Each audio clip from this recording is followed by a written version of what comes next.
basically predates the whole muscle car phenomenon. In fact, the term wasn't even around in 1961 when this Ford Starliner was prowling the streets as new. But this kind of car is what eventually turned into the muscle car. It's kind of a bare bones, two-door, mid to full-size car that's just stuffed with a giant motor for lots of power and lots of fun. And that's why we chose it for this week's Muscle Car of the Week. 1961 was definitely a different time period than today.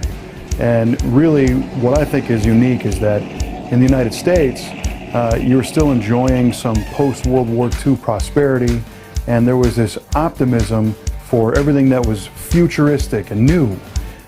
Space travel was just starting to become a reality.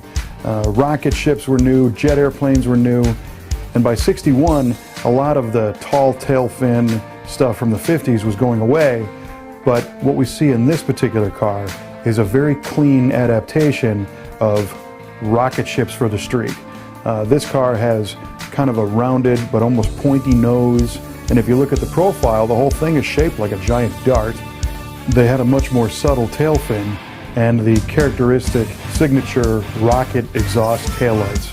So when the taillights lit up red, it looked like, you know, jet turbine rocket exhaust flying off into space. Even the name of the car, you know, the Starliner, of course, conjures up images of rocketing through space, but it's a subset of the Ford Galaxy.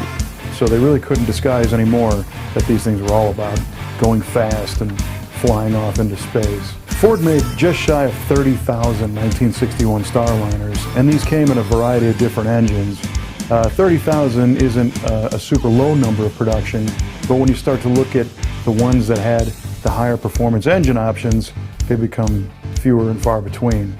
The hot version right from Ford was a 390 cubic inch V8 with an aluminum intake manifold, a single 4-barrel, a header style cast iron exhaust manifold, solid lifter cam, and those made 375 horsepower at 6,000 RPM and 427 foot-pounds of torque.